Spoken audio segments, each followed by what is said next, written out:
Tonight's meeting of the Metropolitan Nashville and Davidson County Council is coming to you live from the council chambers at the historic Metro Courthouse. It's a public affairs presentation of the Metro Nashville Network. Good evening, everyone. I'm Pat Nolan, your announcer for this program. Tonight, the 15th Metropolitan Council holds its 53rd business meeting of a four-year term. This is the 23rd council meeting of 2021. Tonight's council agenda is 48 pages long, involving 121 pieces of legislation. That includes 36 second reading zoning ordinances on public hearing, 19 resolutions, 28 first reading bills, 16 second reading pieces of legislation, and 15 ordinances on third and final reading. On the agenda, there are 8 appointments to 2 city boards and commissions. One is to the Equalization Board. The other 6 are to a new special Solid Waste and Recycling Commission, which was recently established by the council. Even with the number and spread of COVID-19 infections now rising and a new Omicron variant reportedly on the way, state law has stripped the Metro Health Department of the power to continue a mask mandate in city-owned buildings. Therefore, tonight, wearing masks here is recommended but not required. After a multi-meeting deferral for more study, the council will once again consider RS 2021-1201. That's Mayor John Cooper's almost $569 million capital spending plan. It's the largest such proposal dating back at least 5 years to 2016. It may be the largest in Metro history. Council members seem poised to amend the plan to delete some projects, perhaps add some others. One amendment would delete $15 million for funds for the parking garage proposed by the mayor to be added to the Nashville Zoo. There are at least 10 other proposed amendments, including money to begin development of such road projects as the East Bank Connector and the Jefferson Street Cap Connector. For the third straight meeting, the council will again consider Resolution RS 2021-1204. It would appropriate $1.9 million in federal American Rescue Funds for the Metro Parks to manage the homeless encampments in town, including more specifically the repair and renovation of Brookbead Park in West Nashville. Council has deferred the bill twice over concerns of how the resolution was drafted and because some of the money will be spent for surveillance cameras, fencing, and a bulldozer. There have been amendments filed to remove the spending councilmen don't like, cutting the bill by about $700,000. Council has already amended the resolution so that no funds allocated under the resolution can be used for the purpose of removing, inconveniencing, or otherwise disturbing residents from existing homeless encampments. No funds can be used to free up resources related to those purposes either. There have been some community meetings held by the council in recent weeks to get everyone together on the short-term homeless plan. We'll see how all that impacts the bill when it comes up tonight. There are a number of other resolutions on the council agenda tonight involving appropriating American Rescue Funds. This includes RS 2021-1260. Originally, it was to give $25 million to the city's Barnes Funds for affordable housing. That has been expanded to over $40 million to also create a catalyst fund to purchase affordable housing and to create a centralized database for subsidized housing. Also involving the American Rescue Fund, RS 2021-1261 is for $750,000 to the Nashville Convention and Visitors Corporation to expand its sponsorship of new and culturally diverse events in Nashville. RS 2021-1261 will allocate over $7.2 million to upgrade various HVAC systems throughout the Metro government for improved ventilation. RS 2021-1262 would expand the vehicle fleet of Metro's Police Department, the Nashville Department of Transportation, and the Davidson County Sheriff's Office. And finally, RS 2021-1263 would temporarily expand the trash disposal fleet of Metro's water services to ensure timely trash collection and avoid public health issues. Overall, if these American Rescue Funds are appropriated tonight, it would mean about $35 million out of a total of almost $260 million in RF funds will be appropriated. Council will also be asked to approve RS 2021-1267, a nearly $4 million in-kind grant from the Friends of Warner Park to fund the next phase of improvements in that park, as well as RS 2021-1268, accepting a $40,000 in-kind grant from the Friends of Mill Ridge Park to construct a primitive trailhead there. In the area of public safety, the council will consider RS 2021-1236, a memorializing resolution asking city officials to do everything they can in terms of policies to implement the city's zero vision plan to help eliminate traffic fatalities and severe injuries in Nashville and Davidson County. Concerning an environmentally related issue, under memorializing resolution RS 2021-1252, the council would ask the city's Water Services Department to better promote recycling and incentivize recycling with the goal of increasing recycling in Nashville by 25% within the next 2 years.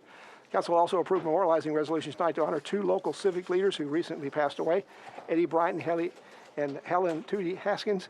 Council will also mark the 10th anniversary of the locally owned Parnassus Bookstore, and a late resolution will honor the 90th anniversary of Nashville's Children's Theater. The late resolution calls on the Metro Council to take action to, quote, solve dire issues affecting teachers and students at Bellevue Middle School.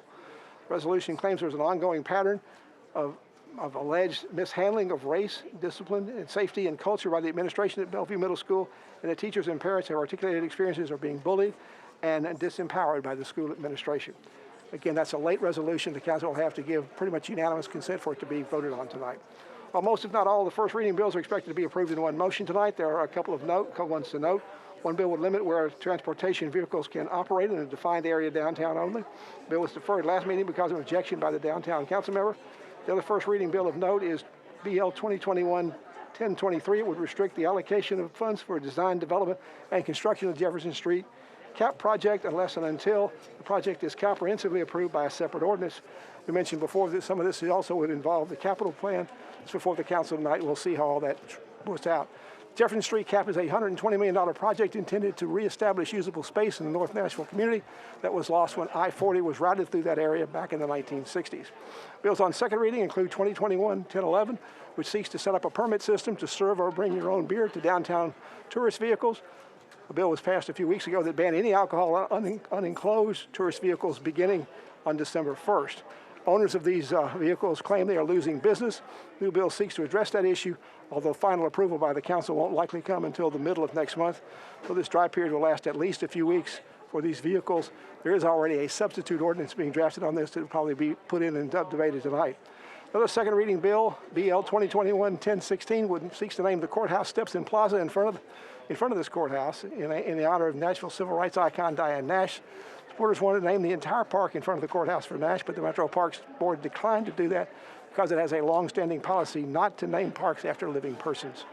Council members feel it's important to honor Nash while she is still living. They believe the courthouse steps and plaza are an appropriate place to do that because it was on that site in the early 1960s that Nash got then Nashville Mayor Ben West to admit it was wrong to segregate downtown lunch counters. Shortly after that, those counters began to slowly serve people of all colors, ending several months of student sit-ins downtown, sit-ins on lunch counters downtown. Other second reading bills would create a new freestanding city department to coordinate the city's various efforts to address homelessness and affordable housing, now scattered over several boards and departments. We understand that bill may be deferred tonight. We also understand there's a substitute bill that would seek to have it make more of a study for a while before the council actually takes action to create a new department. The council will also again consider a second reading of bill adopting an inclusionary housing incentive program. Finally, on second reading, BL 2021-1018 will allow Metro Police to work with the National Lights On Company to provide repair vouchers that officers may distribute at their discretion in lieu of traffic citations for those who have burned out headlights. On third reading, the council seems poised to approve BL 2021-970, which allocate all funds raised from the city's sale of delinquent Prax properties to the city's barn funds for affordable housing. Meanwhile, another ordinance, BL 2021-972, would seek to fund efforts to protect and grow the city's tree canopy, which remains under pressure as Nashville continues its rapid growth. Finally, on third reading, the council will again consider BL 2021-784 to expand the area in the Highland Heights neighborhood where detached accessory dwelling units, or DADUs, can be zoned. Because the bill was approved by the Metro Planning Commission, approval will take a 2/3 or 27 votes tonight. One final resolution of note involving property where Metro might put its new juvenile court headquarters, which is also part of the mayor's capital plan. It faces something of a deadline on this resolution for passage of the land because an option may soon run out and the property could be sold to another buyer. We'll have to have an approval of that either tonight or at the next council meeting, the final one of the year, on December 21st. If you want to follow the council meeting as it progresses, you can find the agenda and staff analysis online. Just go to the Metro Council portion of the Nashville.gov website, and then the Legislative Information Center. Also be placing the bill numbers that I've been talking about on the screen when they come up for consideration. You can follow along and keep up with where we are in the meeting agenda. Let's go now to Vice Mayor Jim Shulman. He'll be bringing tonight's meeting to order very shortly.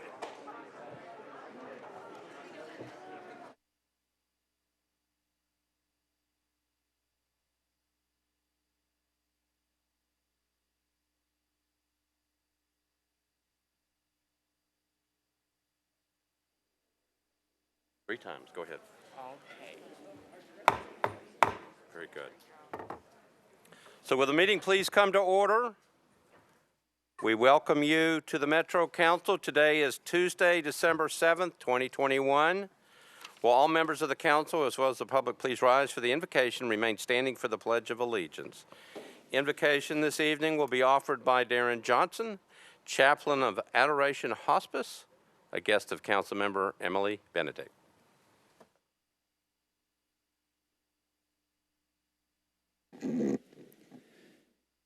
Good evening. As I offer these words of opening, I'm mindful of the ways I come out of a specific tradition and set of stories. I hope, though, that in them all might hear and feel the spirit of welcome and blessing in which they are offered. In looking over what will be brought before you this evening, what I feel most called to keep centered, to invoke, is hands. That is, in all the zoning resolutions and matching grants and funds allocations, what I could not stop thinking of is what efforts they symbolized. What labor of body and spirit could be undone or done. What work and life through hammers or keyboards on the margins or in a room such as this flows through all of this. So take a moment. Look at your hands. I mean, really. If you're like me, when I do, I see hands in many ways shaped, scarred by work. And as a dear chaplain friend of mine said, the work we do with our hands, whatever that work, is the work of a laborer. But my wise friend continued, when the labor of those hands is guided by the experience and skill of a sharp mind, we then have the gift and work of a craftsman. Beyond this, when the labor of those hands is not only guided by a sharp mind, but infused by the inspired potential of a loving heart, we then can say we have the creation and blessing that can come only from an artist. So it is that work, the work of hands, of mind, of heart, with all the spirit and life that flows from them, for which we now ask guidance and bless. Let us take a moment.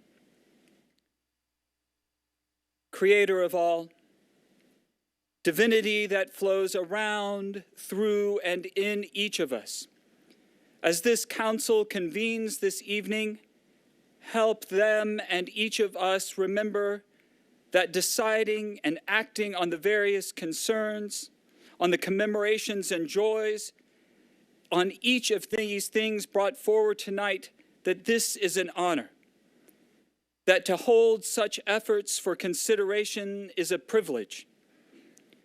We ask that as we take up such work with these, our Creator, creative hands, you help us release all that would keep us from most fully holding on to the inherent value present in all the labors brought before us tonight, in all the lives placed in our care. As you and we hold counsel, help us work together with mutual patience and respect. Should we come to places of disagreement, remind us of how we have been called and held together in common life. We ask, O Creator, that you bless the work of this council and the hearts, minds, and hands through which it flows. Bless their hands in the ways they can work to lift up the poor. Bless their hands in the ways they can work to honor those who have helped this community. Bless their hands in the ways they can work to provide shelter, to offer food for those that find themselves without. Bless their hands in the ways they can work to make this county one that is welcoming, safe, and thriving for all, whoever we are, however we identify, from whatever stories we come. Bless their hands and any hands that have reached out in caring and have been received with gracefulness. Bless these hands, for they do and are the work of your hands, our Creator. Amen. Amen. I pledge allegiance to the flag of the United States of America and to the republic for which it stands, one nation, under God, indivisible, with liberty and justice for all. Okay. All right, you all may be seated. The individual who banged with the gavel our meeting into session tonight is Rowan Johnson. He is the son of the chaplain who just spoke. You all, please make him appreciate what he did.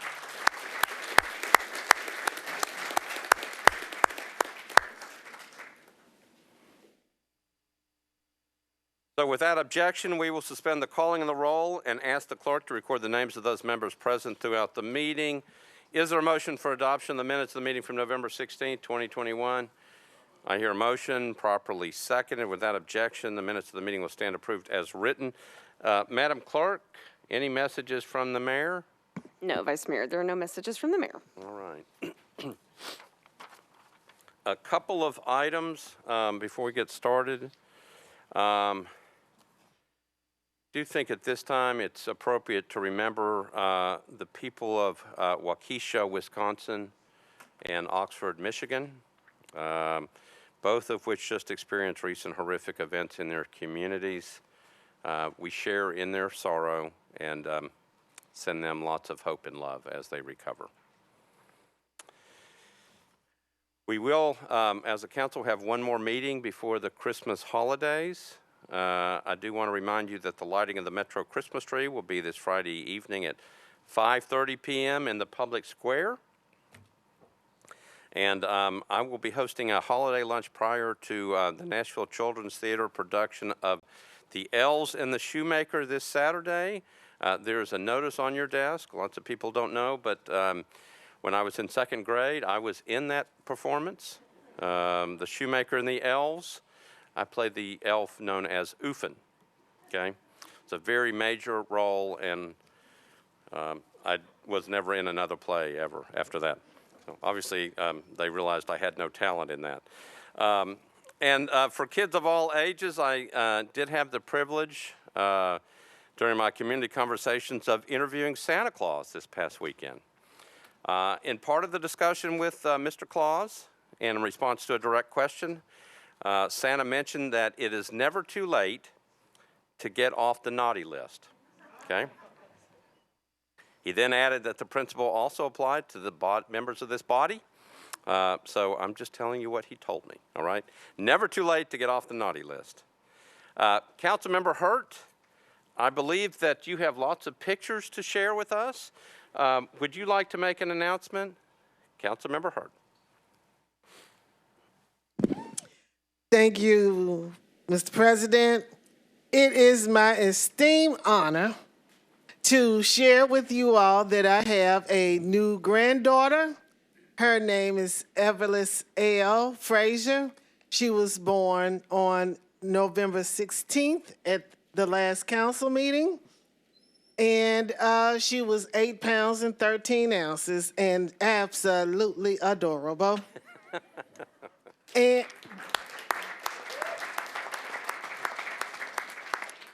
she was my first grandchild, so you can clap again.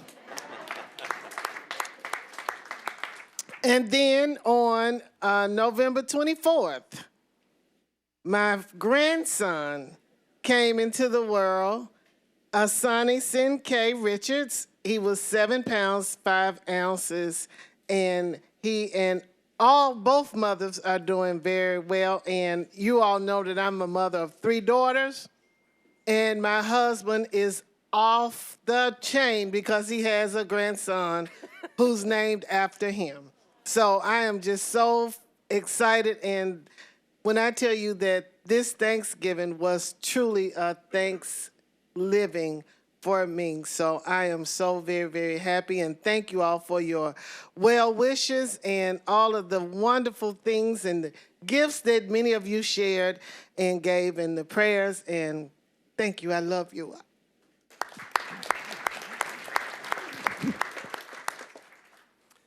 Councilmember Murphy, you are recognized. Thank you so much, Vice Mayor. I just wanted to take a moment and remind all of us that 80 years ago today was when Pearl Harbor was attacked, shaking our country and changing our history forever.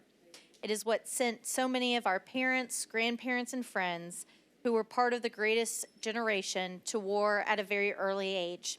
As we continue to honor the legacy of the service members who paid the ultimate price for our freedom today, 80 years ago, it's important that we remember to honor those who served our country in World War II as well. And I appreciate the opportunity tonight to take a moment and honor a very special World War II veteran in my life. My grandfather, who is a Purple Heart World War II veteran, he was shot down and was a POW in World War II, and he turned 99 on this past Friday. So not only did he survive World War II and be in POW, but he has survived putting up with me for a very long time, and I think all of you understand why that should be appreciated. Exactly. He deserves a second Purple Heart. So thank you all for letting me honor him and joining me in wishing him a happy birthday.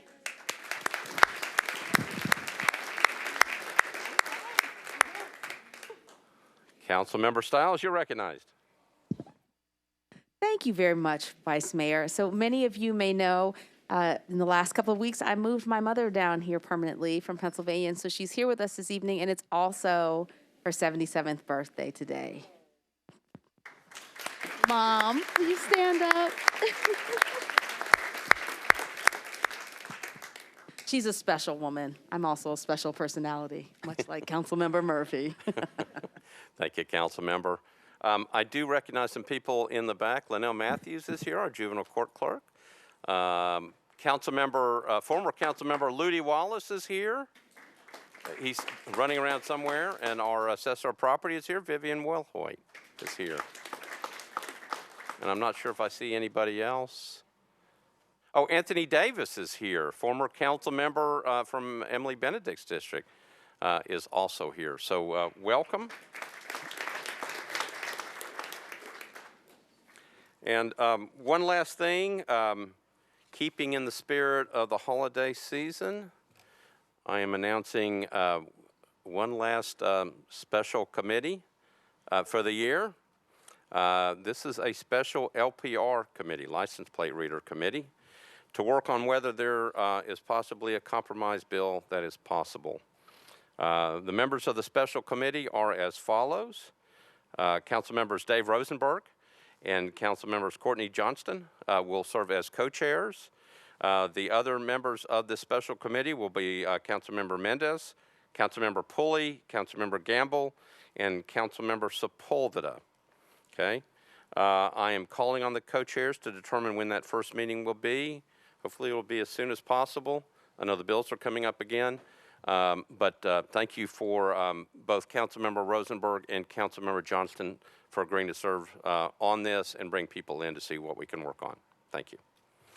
All right, so we are now ready to proceed with elections and confirmations. Councilmember Vercher, you're recognized.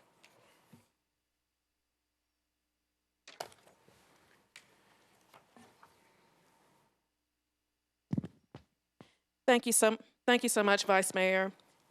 We had the appointments of, to the Equalization Board, appointment of Mr. Trey Lewis as an alternate member for a term expiring April 1st, 2022. We recommended approval, 5-4-0 against. Also for the Special Solid Waste and Recycling Commission, appointment of Ms. Danita Beck-Taylor.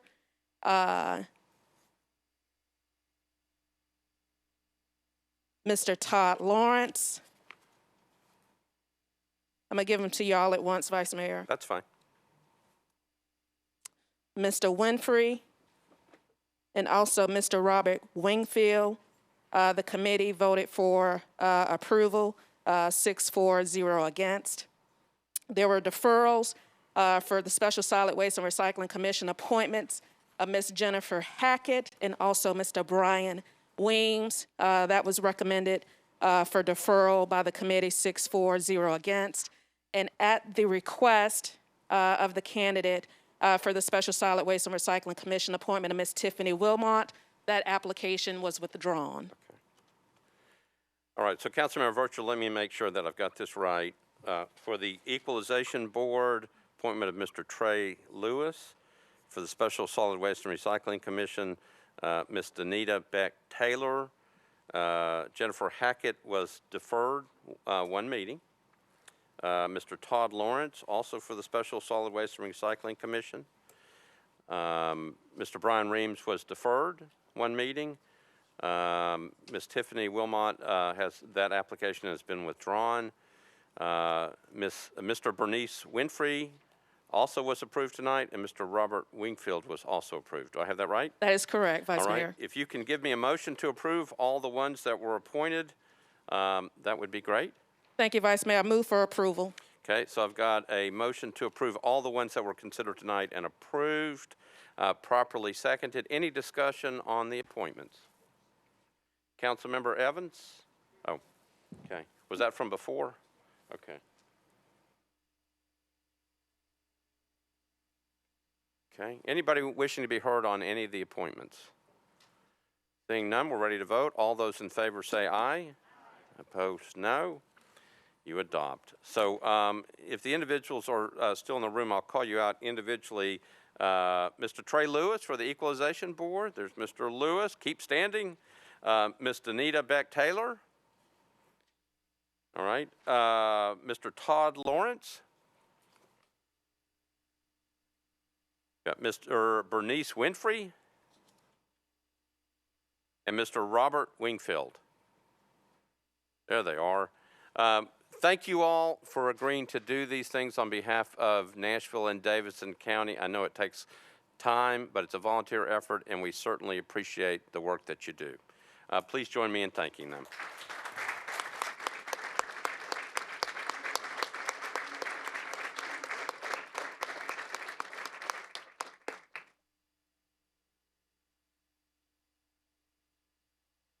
All right, before we go back, before we get on the rest of the calendar, I'm going to call on Councilmember Evans. There you are. There was a reason I was supposed to call on you. Councilmember Evans, you're recognized. Thank you. In light of the special called committee on license plate readers, Chair Zach Young and I would like to cancel our special called meeting on license plate readers for tomorrow.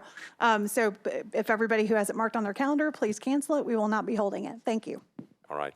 Thank you, Councilmember Evans.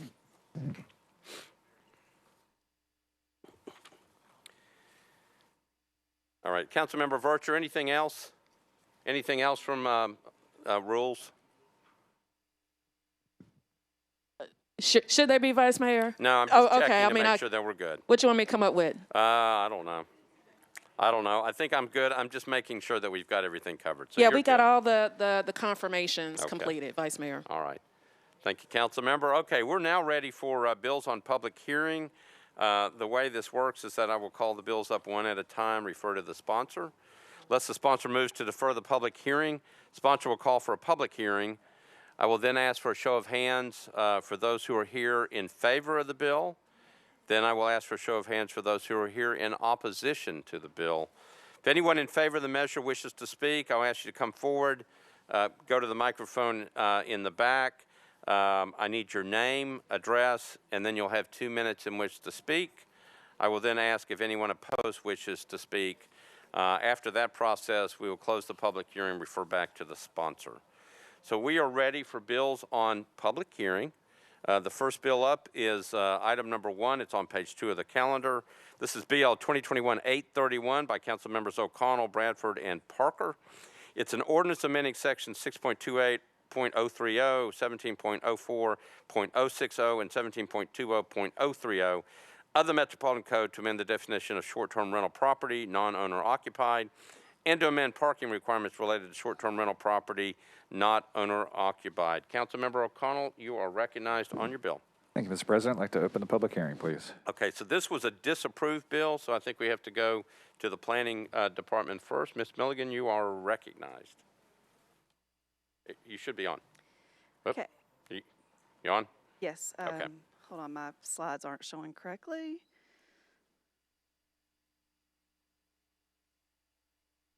Okay.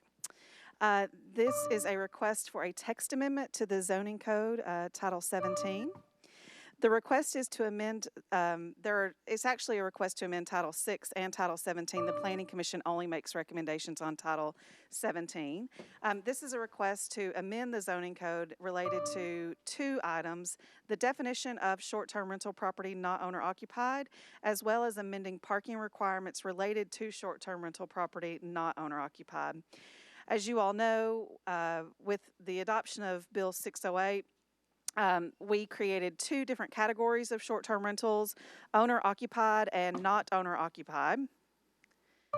The analysis of this was that there was a need for more parking, which it would also define short-term rentals not owner-occupied as non-residential and establish minimum parking requirements.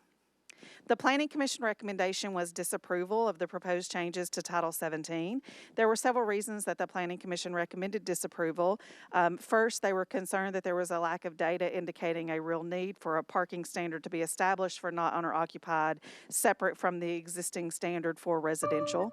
Additionally, they were concerned about the impact on requiring additional parking within our urban neighborhoods, and there was significant opposition in regards to the presentation. Therefore, staff recommended disapproval of the proposed changes. I'm sorry, Planning Commission recommended disapproval of the proposed changes. All right. Thank you, Ms. Milligan. Councilmember O'Connell. Thank you, Mr. President. Now I'd like to open the public hearing, please. Okay, so I declare the public hearing open. Can I have a show of hands of those who are here in support of the measure? Show of hands of those who are here in opposition to the measure. Okay. So I didn't see anybody in favor. Those in opposition wish to speak. If you do, come on up to the microphone, name, address, and then you'll have 2 minutes in which to speak. Again, name, address, and 2 minutes. Thank you. John Dotson, 6505 Cornwall Drive. I'm the chairman of the Legislative Committee for Greater Nashville Realtors, and I'm a member of the board. In mid-November, we met as a committee with Councilmember O'Connell. As his colleagues, we had a productive and candid dialogue, hearing his voice on the issue because we have considered the problem for months, taking input across the city from our 6,419 members. We came away feeling that we had clearly heard his perspective and what he reflected about the consensus of the parking issues his constituents are having. We believe that there are, indeed, parking issues in Germantown. We do not believe they stem, on the whole, from not owner-occupied short-term rentals.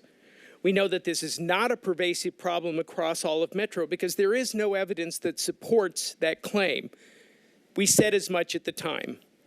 The Planning Commission unanimously disapproved 831 in large part because they determined that this was not the appropriate solution.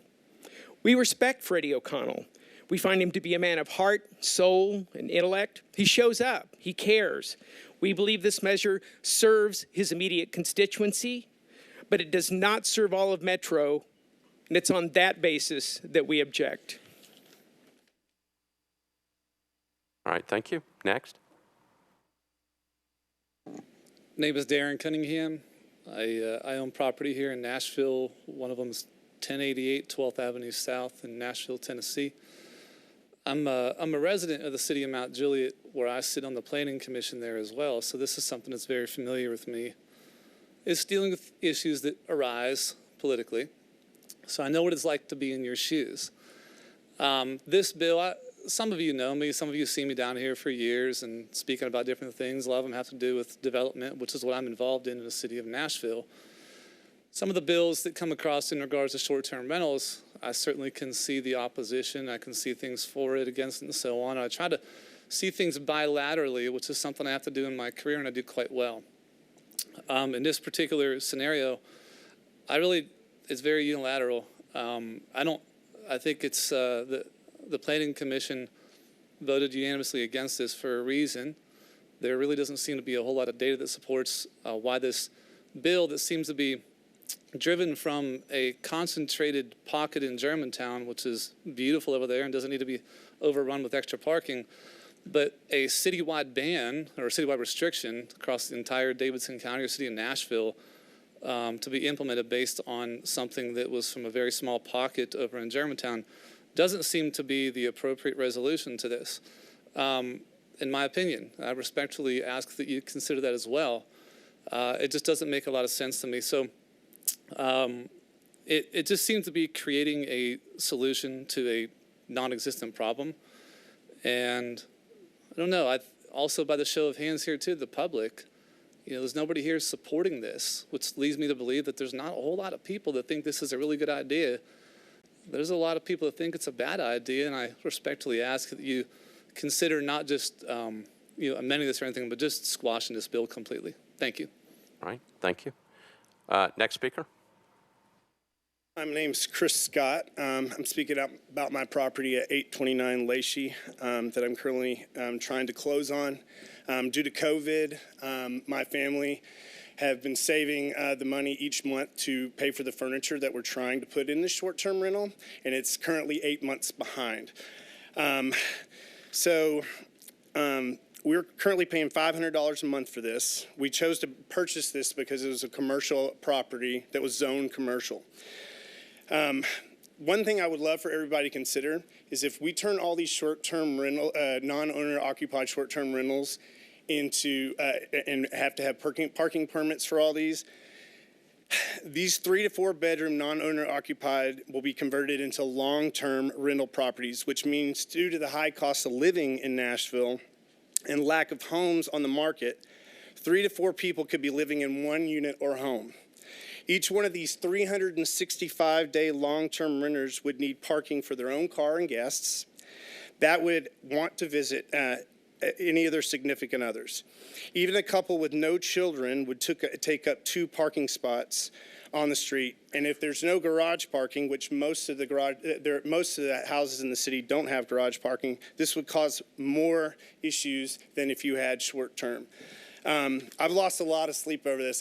My family and I invested a lot of money in this, and if this bill passes, I won't be able to do this short-term rental.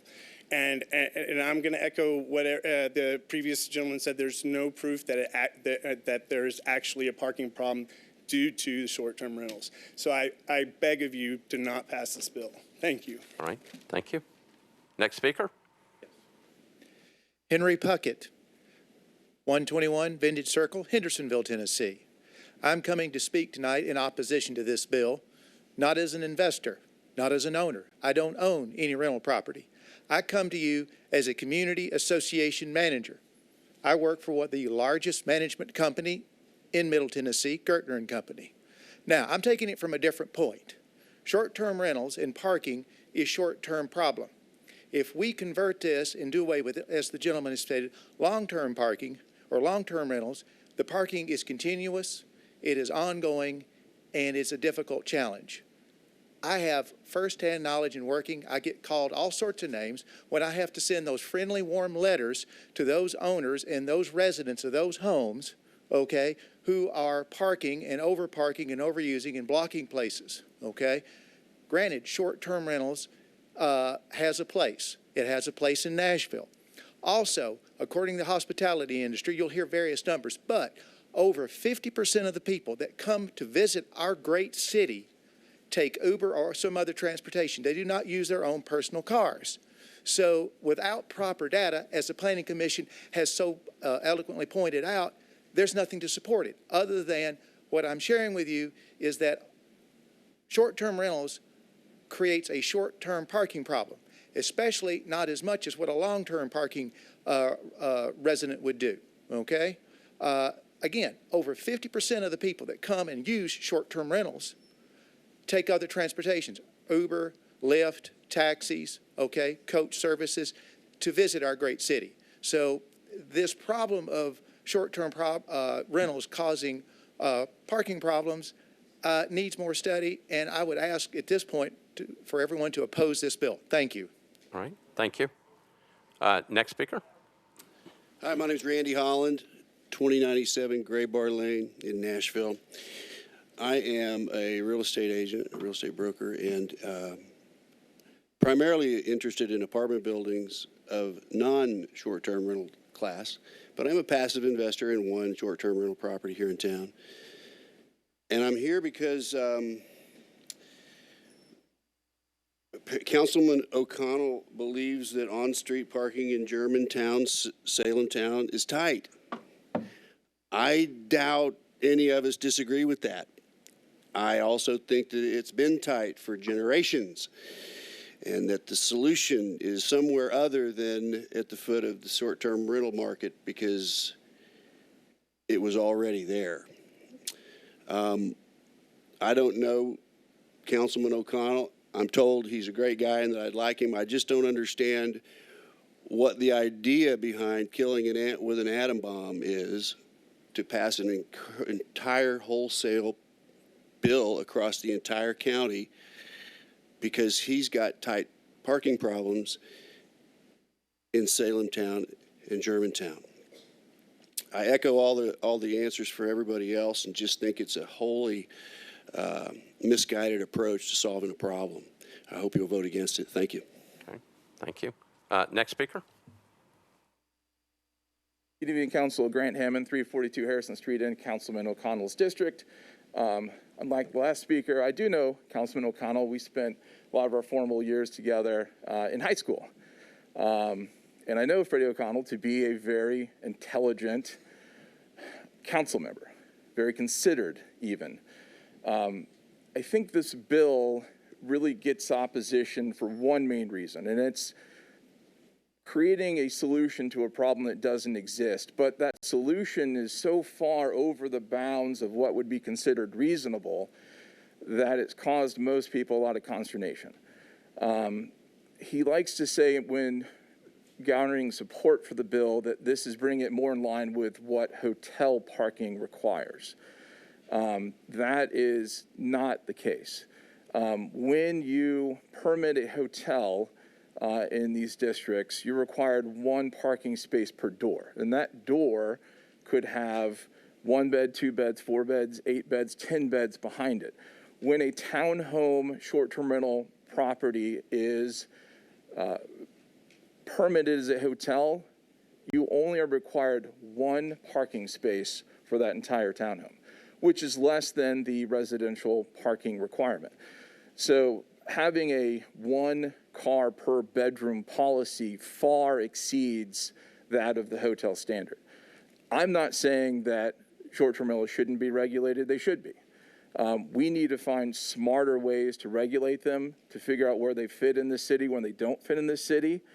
And I don't want to be in a place where we're looking down the barrel of the gun with the state intervening like they did in the state of Missouri. And that is a terrible law that allows you to put short-term rentals anywhere they were ever permitted before. If this state goes back to that type of regulation, they would be everywhere. And I think that this group does not believe that short-term rentals belong in the middle of neighborhoods. Thank you very much. All right, thank you. Next speaker, name, address, and 2 minutes. Eric Brazier, 318 Vaughn Street here in Nashville. Again, just not to get over repetitious with everyone stating, a lot of the developments that have came online, it takes a long time to do all the due diligence, do all the research, make sure everything falls in line with all the elements of what it takes to develop something.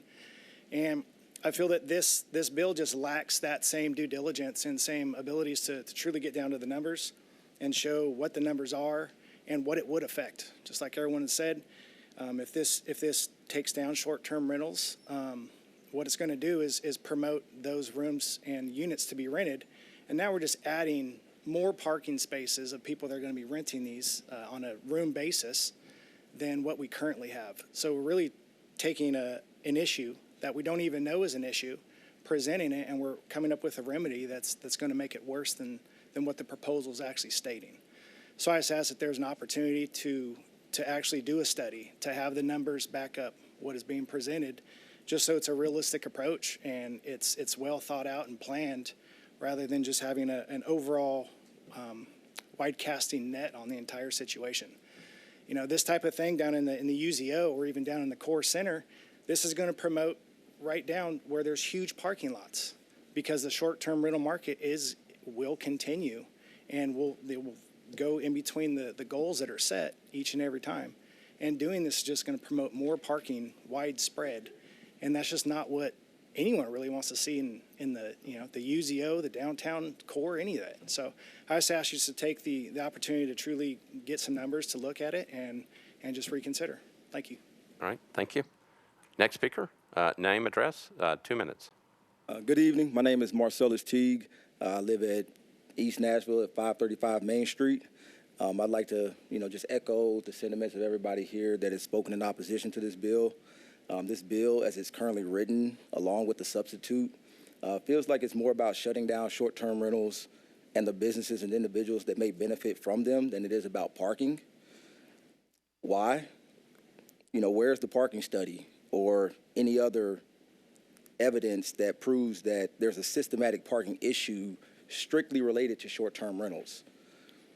To my knowledge, the sponsors of this bill have provided no irrefutable evidence of a parking issue. If you look at short-term rental owners, if they're forced to convert to long-term rentals, do you not think that that would actually increase the number of vehicles on the streets and actually create the problem that this bill claims already exists? If you all are to consider a bill with such widespread implications, I ask you, why would you not require more study to be done? As you've heard, that is one of several reasons why the Planning Commission unanimously disapproved this bill, and I hope you all do the same. I really appreciate all the work that you guys do for us in this great city. We want to continue to see it grow, and small businesses and even minorities as myself, we'd like to continue to be a part of that. Thank you. All right, thank you. Next speaker. Name, address, 2 minutes. Good evening. My name is Chris Barnheiser. I live at 113A 46th Avenue North in Sylvan Park. Again, I'd like to be a sounding board to everybody who spoke before me. I am a builder, developer. I've built several of these townhome projects that are under attack here. We, as a group, have kept several and have the actual data of what's been spoken before us, that it's roughly, from what we've seen, roughly 75% of our stays are rideshare, Uber, Lyft. We have the opposite of a parking issue with this. I believe there is a problem with short-term rentals that we all understand, but I also believe that this isn't the right way to approach it. I believe, honestly, that the enforcement from codes after hours on the weekends, I do see there an issue with the short-term rental. I think that's really where the direction needs to be made. We have people that come into town and cause disturbances on short-term rentals, and it's all after 4 p.m. on Friday for the most part, and there's no policing. There's no enforcement of that part. I think that this is trying to solve something that doesn't really exist. Another point is the people that actually own these and that are operating these short-term rentals are viewed in the community, from what I see, as these large corporations and these conglomerates. That it's really not the case. It's really hurting hurting small business. It's hurting people who are taking a risk and betting on our city and betting on what we have and what we've grown as a city. And it's really giving more power to the hotels who aren't truly answering to any of this stuff. So I would greatly appreciate you voting against this. Thank you. All right. Thank you. Next speaker. Name, address, and 2 minutes. Hello, my name is Rachel Mays, and I reside at 1400 Roselle Parks in Germantown. And I, too, want to thank you for what you do. I was on the Planning Commission in post-Katrina New Orleans, and it was fun, let me tell you. But I'm here on behalf of myself as a realtor and the rest of the realtor community and the developers, and but also of my clients who 90% of them, just because I enjoy investments and helping people in that arena, as well as their primary residence. But even some of those people, they want to further invest in their city, and so they'll have their primary residence here, and then they also invest in short-term rentals, and it's a way for them to. It's an investment wheel for them, but then, so for the people who are out of town and can't be here, they're all like, well, what are we going to do if we can't renew our permits? We'll have to go to long-term rentals, and they're asking me to try to explain these changes, and they're like, that doesn't make sense. I'm like, I know, so it just doesn't make sense. And they're like, well, where's the data? We don't have issues with parking. All of our guests, ride share, and some of them have even thought about converting their garages because nobody uses them. But a lot of developments won't allow that, so that there will be parking. We're all in the STR community trying to, ensure that there aren't going to be any issues, because there's already so much just kind of blanket opposition for reasons that there's really no basis for them. So I just really hope that you will reconsider this, and the fact that if people do have to convert to long-term rentals, that will absolutely, without a doubt, require that there will be more vehicles and a lot of on-street parking, and if there's more garages have to be built for this to accommodate these changes, then, there's a lot more crime that happens in garages. We saw that this past December, a rash of crime all across Midtown and Germantown and parking garages. So it would just invite problems where there aren't any, and it's trying to solve a problem that doesn't exist. Thank you. Ma'am, did you say that you served on the Planning Commission post-Katrina in New Orleans? I did. All right, we may want to turn your name into the Planning Commission. Where's my Purple Heart? Next speaker, name, address, and 2 minutes. Hi, I'm Deborah Volley. I live at 2445 Eastland Avenue in East Nashville. And I am here to ask you to reconsider and vote no on this bill. I won't go over any sob stories. I know that's not really what you're here to hear. You're here to hear the arguments. So as everyone's pointed out, there's just really comes down to there's no data to support this type of wide sweeping bill. And I get it that there's some anecdotal evidence, but there's no hard data for everyone to look at. It's just not available, and that is why the Planning Commission unanimously, even though there's people on there who typically vote against short-term rental bills, they voted unanimously to disapprove this particular bill because there really isn't the evidence there. And I would say it really goes against any sort of best practice. There are no other cities that I've heard of that have implemented this sort of bill. It's really out of left field. It has not, this decision has not been studied and weighted and really gone through the process of the decisions that need to be made in order to implement something of this type. Thank you. All right, thank you. Next speaker, name, address, 2 minutes. My name's Tony Harris. I own property at 1013 West Trinity, among other properties as well. Thank you for your time. Hot dogs are bad. That's how it started back in America. People didn't like hot dogs. They were bad meat. They had a bad rep. They had all kinds of problems. But a lot of people made really good hot dogs. And so they had to go show that we put brisket in our hot dogs and we make really good hot dogs. And so they literally had to go to the point of taking pictures with doctors to show people that hot dogs were good. And then all of a sudden people realized maybe hot dogs are not bad. And maybe there are more kinds of hot dogs than only one hot dog. And so we should study deeper. So I find that to be the problem with short-term rental, and those items seem to pop up and everybody just automatically says it's a bad hot dog. But I build a lot of these and I meet the people that are running these and that own them, and they pour their lives into these, and they're small businesses. As a contractor, I'm encouraged by Metro to employ more small business people, but yet this reason here seems like everybody's against the small business people. So this is an opportunity for a small business to operate in a hospitality situation with the large businesses, and why are we against that? I'm not sure of that, but I think it's just a bad hot dog scenario. We're not really digging in to see if there are good small businesses that's operating short-term rental. The parking stuff that's happening here, I've built hotels, I've built affordable housing, I've built apartments, I've built all these things. I've never had a problem with parking at a hotel. I've had problems at a housing project because people stay there long term and they need more help. So I think the documentation is just not there. No one knows the ingredients of the hot dog. And the last thing is these people do not have good representation. All we can do is just come down and ask you guys to please listen to us and make smart decisions. The Planning Commission looked at this and realized across the board, it's a bad decision, it's a bad bill, let's get rid of it. So we just ask you to do the same thing. Thank you. Sir, I may have missed it. Did you give us your address? 1013 West Trinity. All right, thank you very much. Good evening. Mark McDonald, 115 Jackson Boulevard. I'm here to speak about the unintended consequences related to this bill. As I reviewed the public comments before the Planning Commission meeting, there was very limited support of Councilman O'Connell's bill. In fact, there were a grand total of 2 supporters, One of those supporters referenced 1320 Fifth Avenue North, which is a property that my company owns. We're sensitive to potential parking for this project, and because of that, I regularly go by the project early Sunday mornings to see if we have a parking issue. I go by almost every Sunday morning about 6:30 in the morning before anybody leaves. I've never seen the parking lot full. I have a professional management company that manages the property.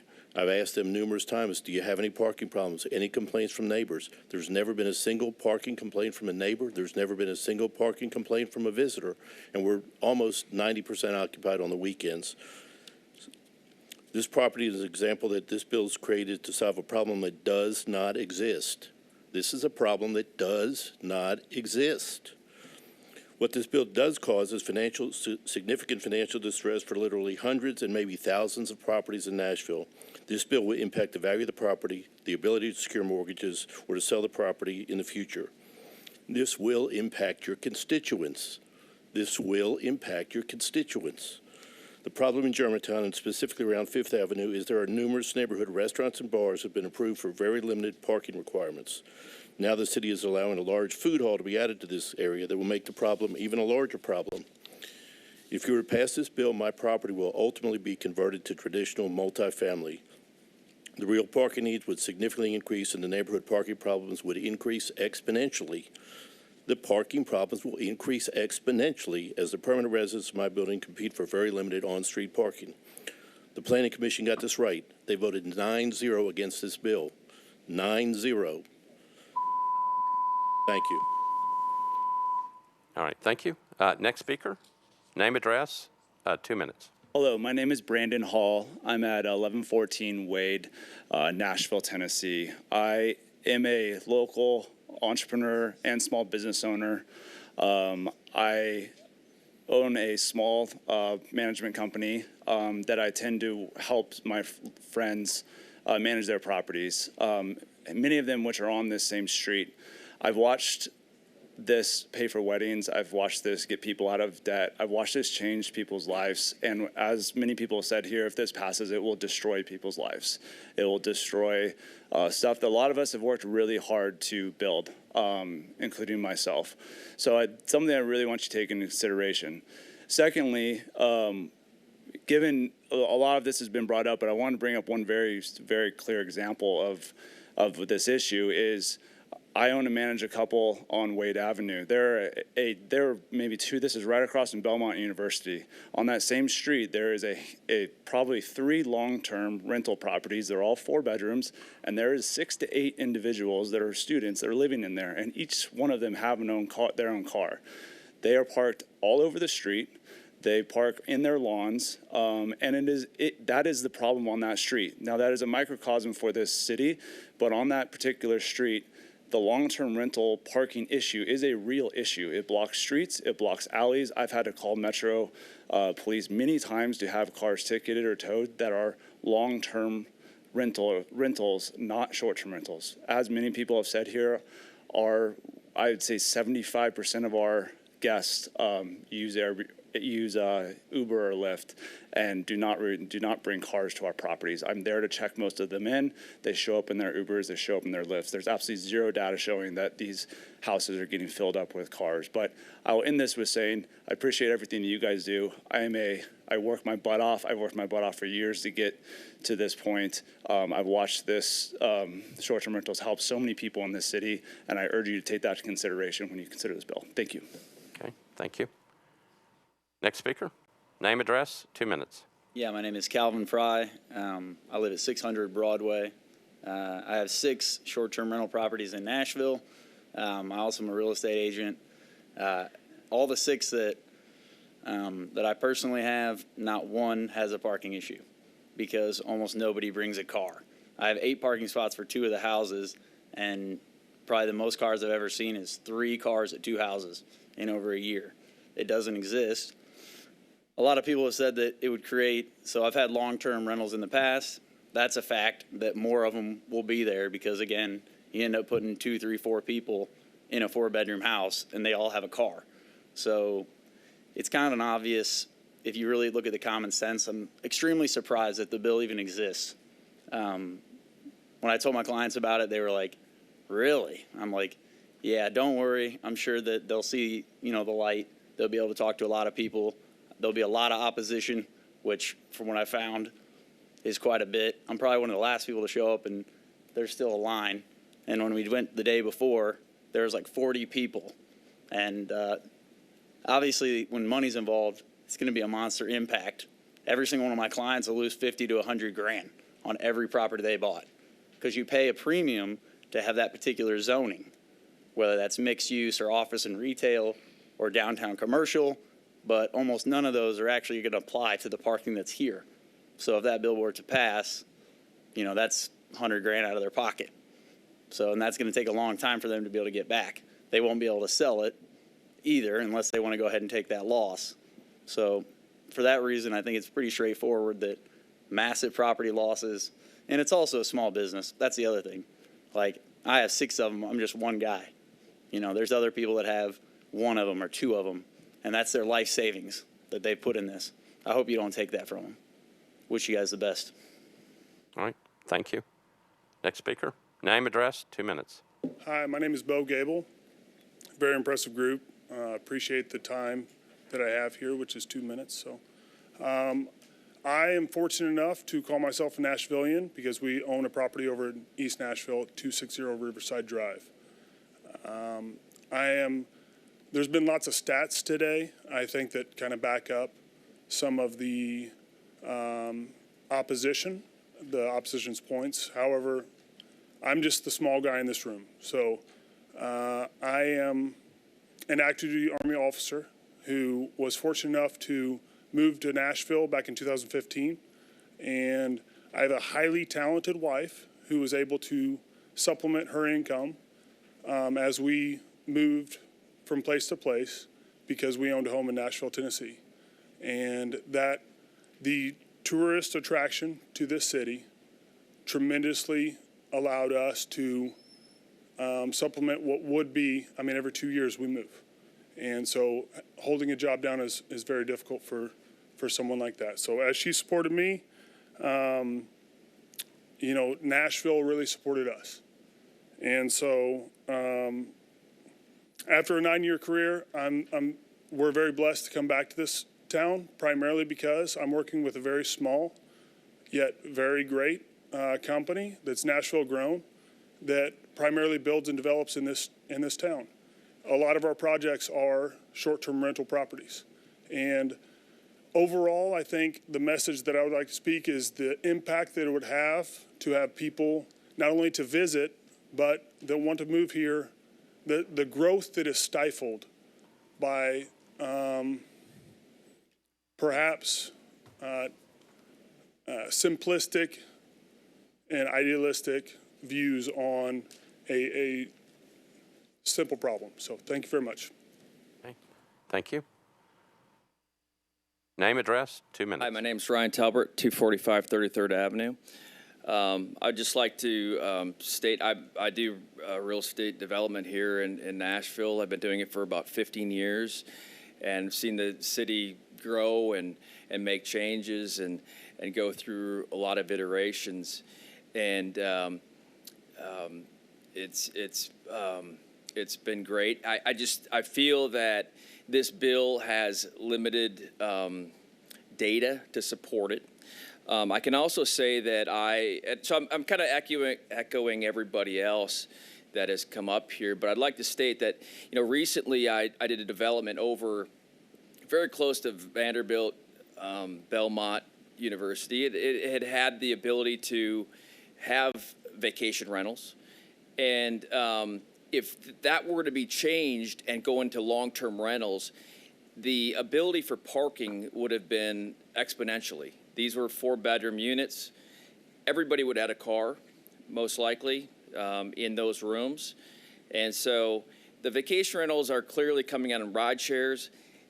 So parking is just not the biggest concern here on these types of developments. And I think in a development like that, there was ability to have street parking. It would have filled up that street parking quite a bit. So I hope that the council sees the bill and how the planning council members, planning commission voted on this, and I appreciate your time. Thank you. All right, thank you. Name, address, 2 minutes. Adam Wright, 936 Delmas Avenue, East Nashville. I actually do come from the parking industry here in Nashville, specifically downtown corridor. There's nothing to support any parking issues within Nashville. I can also tell you, just based on everyone's talking about facts, feelings and how it'll affect them personally, but the facts of the matter is that parking is not an issue, capacity is not an issue. Like hotels, one spot per door or whatever, there's not a single hotel in Nashville that has a one-to-one spot to door count. If there's any evidence to support that, that'd be great. But there's really nothing factual evidence-wise that would support extra needs parking spaces at the units. Thank you. All right, thank you. Next speaker, name, address, 2 minutes. My name is Matt White. I live at 1022A 9th Avenue South, and thank you for your time and good evening. I have a house over in Silvet Summit, if anybody's familiar with that area. I think it's probably one of the small community that has some of the tightest streets in Nashville, way worse than what you'd ever find in Germantown. Most of the time, there's only on-street parking for most people, and it's one lane of access going both directions. Sylvan Summit is an area that has had short-term rentals. There was a lot of complaints from my neighbors about those short-term rentals, but at the end of the day, one of the complaints that was never made was we don't have any parking. Right behind Enterprise on Charlotte Avenue, there's a 8-unit short-term rental there. In the 5 years that I lived there, I never saw any parking issue with the short-term rentals, but I did always see an issue with individual homeowners who rented out rooms to afford the area and causing parking issues there. So it was a lot worse for people that actually owned houses and rented out their rooms to pay their mortgage. So I'd just like you to consider what everybody said here tonight and hopefully not pass this. Thank you. All right. Thank you. Former council member Scott Davis, you're recognized. Nevada, Scott Davis, 918 Thomas Avenue, East Nashville. I appreciate, because I know what you're going through. Long night, and I'm going to be brief.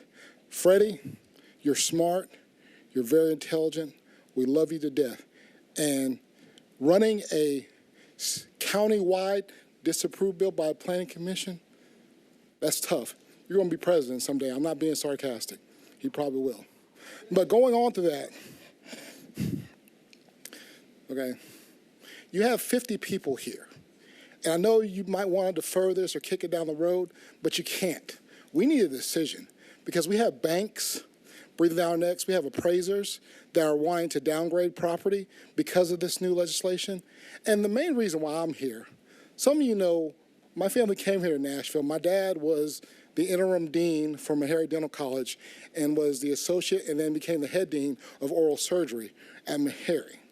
And now he is a regional director for Cool Smiles. And we are opening up a Cool Smiles location right in the heart of my home district. And also there's going to be a restaurant right next door to it. And having a dentist office is needed in that part of East Nashville right now, especially over there near Kip, right off of Pinnock Avenue, along, Douglas. We need those. This is going to take away from the parking for the businesses you want in the neighborhood. And that's the issue here. And mainly right now is we need a decision today because if we kick it down the road some more, people are losing money. They're paying high interest rates to banks.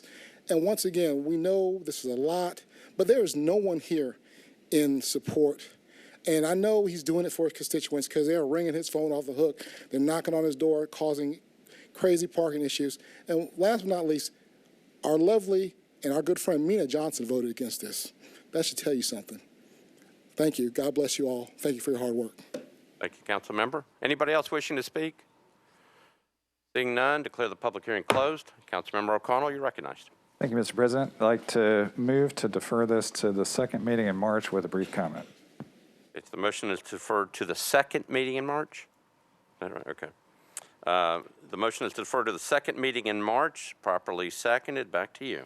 Thank you. I'd like to actually ask planning for clarification. I know we heard a lot about data here, and this will, I think, help inform where the conversation goes from here. If it's appropriate, I'd like to ask the planning table to comment on their analysis and specifically the planning distinctions across the categories of multifamily, hotel, et cetera. Ms. Milligan, you're recognized. Hi, certainly. So when looking at, am I on? Okay. You're on. Okay. I'm not sure. Okay. There So you go. when looking at the way that short-term rental permits or short-term rental properties are permitted, they are permitted after they are built and a use and occupancy permit has been issued. And so in other words, when you go in to get a building permit, you don't get a building permit for a short-term rental property. You get a building permit for a residential property, so either single-family, two-family, or multifamily. And then permits for short-term rentals are use permits that are issued after an occupancy permit has been issued. And so the parking that would be required for any particular residential unit would be per the code. And that varies depending on if you're single-family, two-family, or multifamily within the UZO or outside of the UZO.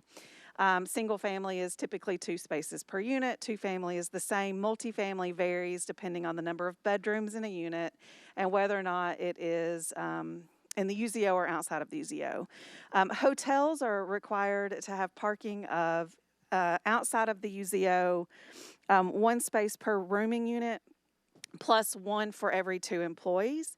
Inside of the UZO, it's 1 space per rooming unit, plus 1 per 4 employees, plus parking to meet any accessory uses that would be included within a hotel, such as restaurants or those sorts of things. There's also bed and breakfast inn, which is similar to a short-term rental, which is required to have 1 parking space per bedroom, regardless of if it is in the UZO or outside of the UZO. So short-term rentals do not specify, short-term rentals not owner-occupied do not specify a parking standard, although they are classified as a commercial use in the land use table. All right, thank you. Councilman O'Connell. All right, thank you, Mr. President. And thank you to planning for offering that. I just wanted colleagues to understand first and foremost that this was not just invented out of whole cloth. This was taking applicable parking standards specifically in commercial hospitality uses, including hotels and traditional bed and breakfast, and looking at a way to map something applicable to non-owner occupied short-term rentals in particular. A couple of the points, this would not actually apply within the downtown code. And then I just did want, I think this was a really helpful conversation for the overall context. And I don't know if that's my time or if I can continue. Sure, go ahead and I'll be continue. brief. Okay. So this bill did originate from concerned residents in Germantown. Councilmember Davis is exactly right. This is me working on behalf of my constituents to do something. I wasn't sure if a citywide approach would make sense, but as I talked to planning, as I talked to codes, it seemed like we had a reasonable approach. What we heard here, first and foremost, is a lack of data. I think in the deferral period, I'm going to be looking to try to figure out the best approach to getting some data here. But I can tell you, the residents I've talked to and worked with are concerned about parking that they are identifying as coming from non-owner occupied short-term rentals in particular. We also heard a lot of discussion about the conversion of these into long-term rentals as if it were a lament. In fact, I think people trying to live in Nashville would love to see more long-term rental opportunities. We talked about hotel regulations, and you've heard exactly how this fits into existing commercial hospitality standards. And then the idea that it is somehow going to change landscapes, that is only if people continue pursuing this and want to develop projects with surface parking if they want to do non-owner occupied short-term rentals. So I do intend to continue working with planning. I would not run this bill as a disapproved bill, and I'm going to work on it either until we get the appropriate level of community and council support, planning commission approval, and the data that says that it should go or not. I think the most important piece of that planning analysis was that this should be, that there is a helpful definitional change embedded in this bill, and I certainly want to focus on that, but I appreciate colleagues' support of a deferral so we can continue working on this. It is something that I know is not only in my district, because we do have other sponsors I've heard from other neighborhoods that are supportive of the approach as well. Thank you, Mr. President. All right, thank you, Councilmember O'Connell. Councilmember Glover, you're recognized. Call the question. Councilmember Glover has called the previous question. It's a deferral motion. This is just on the previous question. All those in favor of the previous question say aye. Aye. Opposed, no. Previous question prevails. Okay, we're voting on the deferral motion. Councilmember O'Connell has moved to defer this matter to the second meeting in March. So there's no voting on the bill on second hearing. It's just deferring this entire matter until the second meeting in March. That's what we're voting for. All those in favor of the motion say aye. Aye. Opposed, no. All right, so I can't tell, so I think we're going to have to go on the board.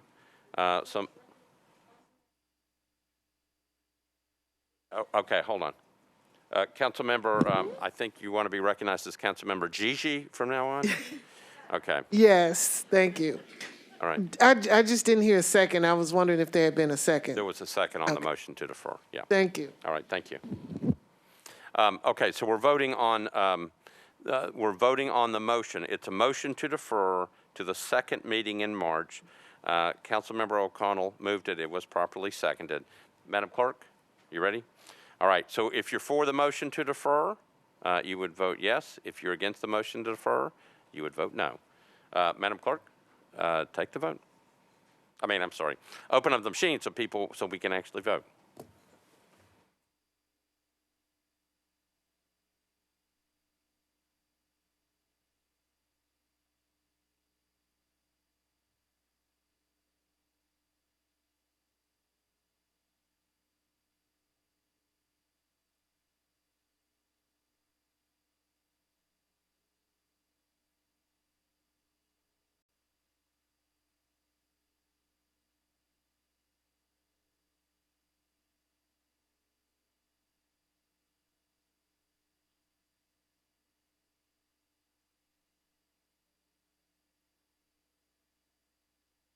Okay. Okay, I'm going to call again. Has everybody voted that wanted to vote? Okay. Madam Clerk, close the machines. Take the vote. This is on the motion to defer. Ayes 19, no 15, 2 abstentions. So the motion to defer passes. This measure will be deferred to the second meeting in March. All right.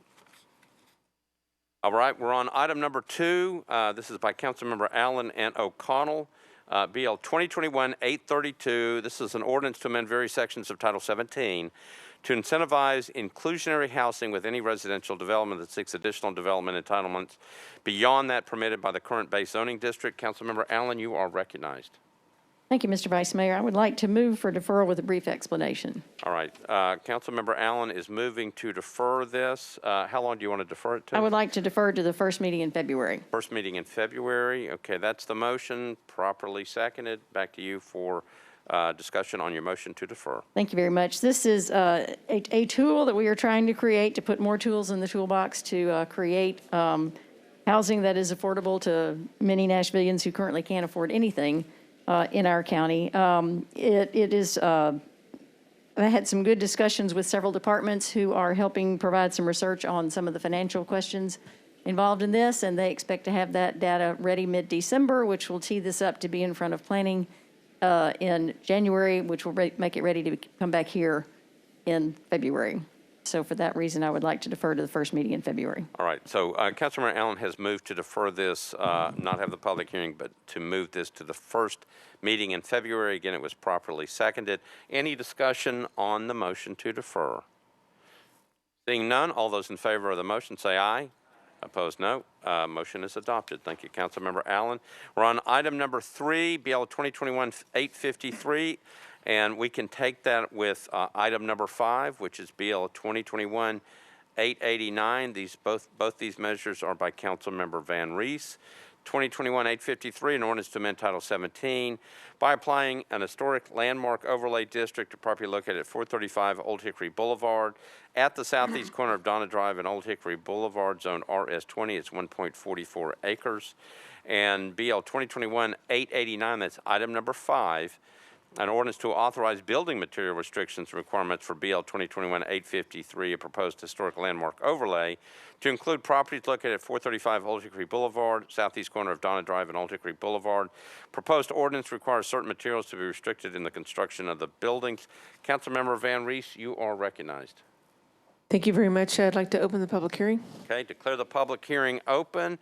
Show of hands of those who are here in support of these two measures. We've got two going at the same time. Show of hands of those who are here in opposition to these two measures. Councilmember Van Reese, I didn't see anybody with hands either way. No, you do not. Close the public hearing. Back to you. Thank you very much. We were able to do a beautiful community tour of the Sadler home with the Metro Historic Commission, and the community supports this, and I move for its approval. All right, so Councilmember Van Reese has moved for approval of both Bill 2021-853 and 889 on second reading, properly seconded. Any discussion on the measure or the measures? Any discussion? Seeing none, all those in favor of 853 and 889, say aye. Opposed, no. You adopt both those measures. We're on item number 4. This is on page 4, Bill 2021-887 by Councilmember Parker. An ordinance to authorize building material restrictions and requirements for Bill 2021-787. Proposed specific plan zoning district located 1505, 1509, 1511, 1513, 1601, and 1603 Dickerson Pike, 1600, 1608, 1612, and 1616 Luton Street, and Dickerson Pike unnumbered.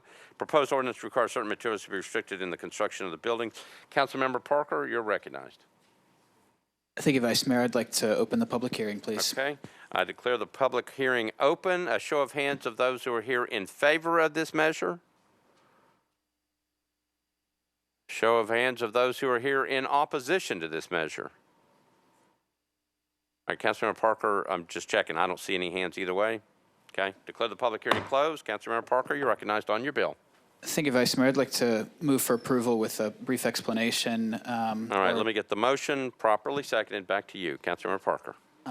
Colleagues, you'll remember that the associated bill 787 with this one, there was considerable opposition from the community. There's a letter on your desk, I think, that indicates a level of comfort with it from members of the community at this point. So with that, I'll renew my motion to approve this, move it to third reading for the next meeting. Okay. Thank you, Councilmember Parker. He has moved for approval on second reading. It's been properly seconded. Any discussion? Seeing none, all those in favor of passage of the measure on second reading say aye. Opposed, no. You adopt. Thank you, Councilmember Parker. We're on item number 6, BL 2021-922. This is by Councilmembers Taylor, Glover, Murphy, and others. Ordinance amending section 17.04.060, 17.08.030, and 17.16.070 of the Metropolitan Code to implement a distance requirement for the bar or nightclub use. Councilmember Taylor, you are recognized. Thank you. I'd like to defer this to the February 1st meeting. Okay, so Councilmember Taylor has moved to defer this measure until the first meeting in February. Properly seconded. Any discussion on the deferral motion? Seeing none, all those in favor of the motion to defer say aye. Opposed, no. You adopt. We're on item number 7, BL 2021-946, also by Councilmember Taylor. Ordinance amendment Title 17 of the Metropolitan Code to request to rezone from R6 and CS to SP zoning for properties located at 1919, 1924, and 1928 9th Avenue North at the southeast and southwest corners of Clay Street and 9th Avenue North. It's 1.12 acres, permit a mixed-use development. Councilmember Taylor, you're recognized on your bill. I'd like to request the public hearing be open. Okay, declare the public hearing open. A show of hands of those who are here in favor of this measure. Show of hands of those who are here in opposition to this measure. Seeing nobody on either side, declare the public hearing closed. Councilmember Taylor, you're recognized. Thank you. Move for approval. Okay, Councilmember Taylor has moved for approval, properly seconded. Any discussion on the bill? Seeing none, all those in favor of BL 2021-946 for passage on second reading say aye. Opposed, no. You adopt. We're on item number 8, BL 2021-974 by Councilmembers Allen, Stiles, and Roberts. Ordinance amending Title 17 of the Metropolitan Code regarding the design and operation of outdoor electrical lighting to clarify application of dark sky regulations by public utilities and on public property. Councilmember Allen, you are recognized. Thank you, Mr. Vice Mayor. I'd like to open the public hearing, please. All right, declare the public hearing open. A show of hands of those who are here in favor of this measure. Show of hands of those who are here in opposition to this measure. Seeing no one on either side, declare the public hearing closed. Councilmember Allen. Thank you, Mr. Vice Mayor. I'd like to move approval with a brief explanation. Okay, I got a motion to approve, properly seconded. Back to you, Councilmember Thank you, Allen. Mr. Vice Mayor. When we passed the Dark Skies bill in April, which had strong support from many neighbors, mostly excited about decreasing light trespass and also environmental and health and other important benefits from this, I knew at the time, and I said at the time, that we would sort of live with it for 6 months or so and sort of discover what things needed to be tweaked. And this is one of those tweaks. NES, as a public utility, often installs lighting systems for very small mom-and-pop shops. And this, we knew at the time that they might be an entity that would have a hard time meeting the engineering requirements that we set as the way to ensure compliance on the design part of this. So this makes a provision for NES putting in what they call their rental program lights to still comply with the spirit of it, but not necessarily have to have an engineering stamp certifying that they're meeting the absolute letter of the entire law. So with that, I move for approval. All right, so Councilmember Allen has moved for approval. Again, it was properly seconded. Any discussion on the bill? Seeing none, we're ready to vote. All those in favor of BL 2021-974 say aye. Opposed, no. You adopt on second reading. We're on item number 9, page 6. Councilmember Sepulveda, BL 2021-975, ordinance amending section 17.40.660 of the Metropolitan Code to amend the limitations of rebuilding a non-conforming structure. Councilmember Sepulveda, you're recognized on your bill. Move to open the public hearing. Okay, declare the public hearing open. A show of hands of those who are here in favor of this measure. Show of hands of those who are here in opposition to this measure. Seeing nobody on either side, declare the public hearing closed. Councilmember Sepulveda, you're recognized on your bill. Thank you. I'd like to move an amendment. All right, so Councilmember Sepulveda has an amendment on 2021-975. Councilmember Sepulveda has moved the amendment, properly seconded. Back to you for an explanation of the amendment. Thank you. I'd actually like to ask Matthew Wilkinson if he could speak to it briefly. All right, Mr. Wilkinson. All right, the amendment just adds in some language regarding the exemption of the requirements for non-conforming structures for buildings that were damaged and destroyed by the Am I on? Yeah, move the microphone as close to your mouth as possible because we're having trouble hearing. Is that any better? Can you guys hear me now? Okay.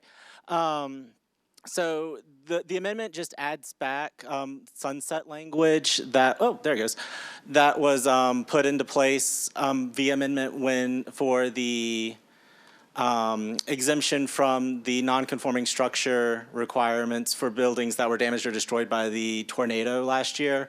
For whatever reason, those didn't make it to Municode, so the original bill didn't include them when it was making those changes. Okay, Councilmember Sepulveda. I'd like to move for approval. All right, so Councilmember Sepulveda has moved to her amendment. It's been properly seconded. Any discussion on the amendment? Seeing none, all those in favor of the amendment say aye. Opposed, no. Amendment is approved. Councilmember Sepulveda, you're on your bill as amended. I'd like to move my bill as amended with a brief explanation. Okay, the motion is to approve 975 as amended, properly seconded. Back to you. Thank you. During our discussions regarding a contextual overlay in one of the neighborhoods in my district, we had several people who were concerned that if their home is currently non-conforming, that if there is damage to a certain percentage, that they wouldn't be able to build back to their current structure. And so this legislation aims to change all of that. If we pass this, we won't have to keep doing this when there is a natural disaster such as a tornado. So with that explanation, I would ask for your approval. All right, so Councilmember Sepulveda has moved approval of 2021-975 as amended. It's properly seconded. Any discussion on the measure? Seeing none, all those in favor of 975 as amended on second reading say aye. Opposed, no. Bill is passed. We're on item number 10, which can be taken with item number 11. This is Councilmember Toombs. Bill 2021-983, an ordinance to amend Title 17 by changing from R10 to SP zoning for properties located at Lincoln Avenue and Curtis Street, both unnumbered at the northwest terminus of Curtis Street. It's 31.58 acres to permit 300 multifamily residential units. And the companion bill, BL 2021-984, it's an ordinance authorized building material restrictions and requirements for BL 2021-983. Proposed specific plan zoning district located at Lincoln Avenue and Curtis Street, unnumbered, at the northwest terminus of Curtis Street. Proposed ordinance requires certain materials to be restricted in the construction of buildings. Councilmember Toombs, you're on both your bills, 983 and 984. Thank you, Mr. Vice Mayor. Request to open the public hearing. Okay, declare the public hearing open. A show of hands of those who are here in support of those two measures. I see some hands up. Okay, a show of hands of those who are here in opposition to these two measures. Seeing nobody in opposition, those in favor wish to speak. See no one coming. Declare the public hearing closed. Councilmember Toombs, you're on your bills 2021-983 and 984. Thank you. Move for approval. Okay, Councilmember Toombs says move for approval, properly seconded. Any discussion on the two measures? All right, we're ready to vote. All those in favor of 983 and 984 say aye. Opposed, no. Both those bills pass on second reading. We're on item number 12, which can be taken with item number 13.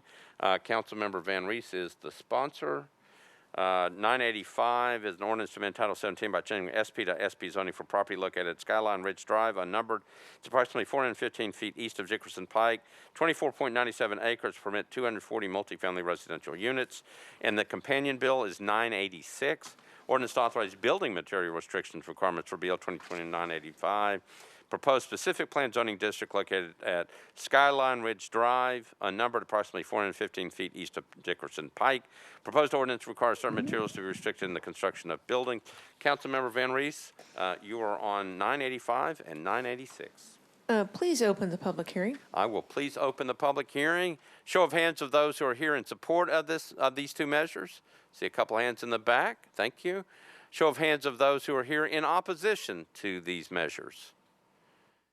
Seeing nobody in opposition, those in favor wish to speak. It's your chance to be on television. All right, declare the public hearing closed. Councilmember Van Rees, you're on 985 and 986. Thank you very much. Very much looking forward to this product offering affordable and workforce housing for the creative class. And with that, I ask for your approval. All right, so Councilmember Van Rees has moved approval on 985 and 986, properly seconded. Any discussion on those two measures? We are ready to vote. We're voting on 985, 986. All those in favor say aye. Opposed, no. Both those measures, 985 and 986, pass on second reading. We're on item number 14, Bill 2021-987 by Councilmember Sledge. Ordinance to amend Title 17 by amending the Southgate Station specific plan for various properties located north of Southgate Avenue and on either side of Marshall Hollow Drive. It's 1.97 acres. Prohibit non-owner occupied short-term rental and owner-occupied short-term rental uses. Councilmember Sledge, you're recognized on your bill. Thank you, Vice Mayor. Open the public hearing, please. Okay, declare the public hearing open on 987. A show of hands of those who are here in favor of this measure. Okay. Show of hands of those who are here in opposition to this measure. Seeing nobody in opposition, those in favor wish to speak. All right, declare the public hearing closed. Councilmember Sledge, you're recognized on your bill. Thank you, Vice Mayor. Move approval. Councilmember Sledge has moved approval of 987, properly seconded. Any discussion? Seeing none, all those in favor of 987 say aye. Aye. Opposed, no. 987 passes on second reading. Councilmember Sledge, you've also got Bill 2021-988, ordinance to amend Title 17 by changing the 522 to 526 Southgate Avenue specific plan for various properties located north of Southgate Avenue and approximately 120 feet west of Marshall Hollow Drive. It's 0.97 acres to prohibit non-owner occupied short-term rental and owner-occupied short-term rental uses. Councilmember Sledge, you're recognized on your bill. Thank you, Vice Mayor. Open the public hearing, please. Okay, declare the public hearing open. A show of hands of those who are here in favor of this measure. Okay. Show of hands who are here in opposition to this measure. See only hands in favor. Do y'all wish to speak? Okay. Declare the public hearing closed. Councilmember Sledge, you're recognized on your bill. Thank you, Vice Mayor. Move approval, please. Okay. Not mine. Not yours. It's okay. Never mind. There was some opposition to that. There was opposition to that. But nobody came here tonight.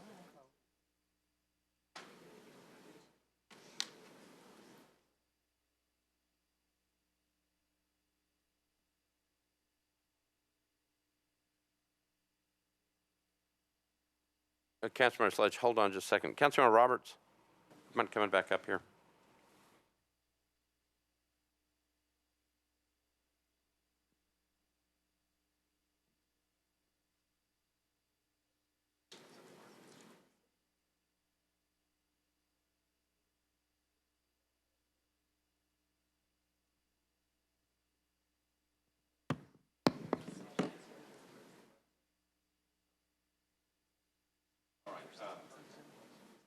All right, we are ready to vote on BL 2021-988 for passage on second reading. It was properly seconded. Councilmember Roberts is going to be recorded as abstaining on both 988 and, without objection, 987. Okay. Okay, we're ready to vote. All those in favor of BL 2021-988, say aye. Opposed, no. 988 passes on second reading. Again, Councilmember Roberts is abstaining on both 987 and 988.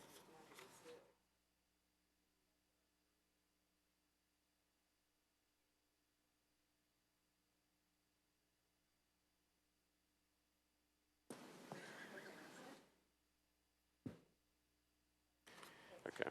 All right. We're now on item number 16, BL 2021-989, been taken with item number 17. Councilmember Toombs, sponsor on both these measures, an ordinance to amend Title 17 by changing from R10 to SP zoning for properties located at 2304 A through F Lloyd Avenue, approximately 360 feet north of Curtis Street. It's 1.02 acres. Permit 5 multifamily residential units. In the companion bill is item number 17, BL 2021-990. Ordinance to authorize building material restrictions requirements for BL 2021-989, proposed specific plan zoning district located at 2304 A through F Lloyd Avenue, approximately 360 feet north of Curtis Street. The proposed ordinance requires certain materials to be restricted in the construction of buildings. Councilmember Toombs, you are recognized on those two bills. Thank you, Mr. Vice Mayor. Request to open the public hearing. All right, I declare the public hearing open on both 989 and 990. Could I have a show of hands of those who are here in support of those two measures? All right, thank you. A show of hands of those who are here in opposition to those two measures. Seeing nobody in opposition, those in favor wish to speak? No. Declare the public hearing closed. Councilmember Toombs, you're recognized on your two bills. Move for approval. Councilmember Toombs moves for approval of both BL 2021-989 and 990. Properly seconded. Any discussion on the bills? Seeing none, we're ready to vote. All those in favor of 989 and 990 on second reading say aye. Opposed, no. Those two bills pass on second reading. We're now ready for item number 18 and 19. They can be taken together. These are Councilmember Van Reese's bills. All right, so I'm going to read them. 2021-991, an ordinance to amend Title 17 by change from R10 to SP zoning for properties located at 401 A through E Williams Avenue, approximately 870 feet east of Walker Terrace, 2.46 acres, permit 32 multifamily residential units. And BL 2021-992, the companion bill, an ordinance to authorize building material restrictions and requirements for BL 2021-991, proposed specific plan zoning district located at 401 A through E Williams Avenue, approximately 870 feet east of Walker Terrace. Proposed ordinance requires certain materials to be restricted in the construction of buildings.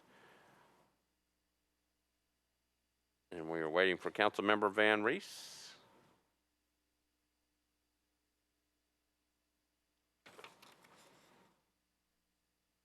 While we're waiting,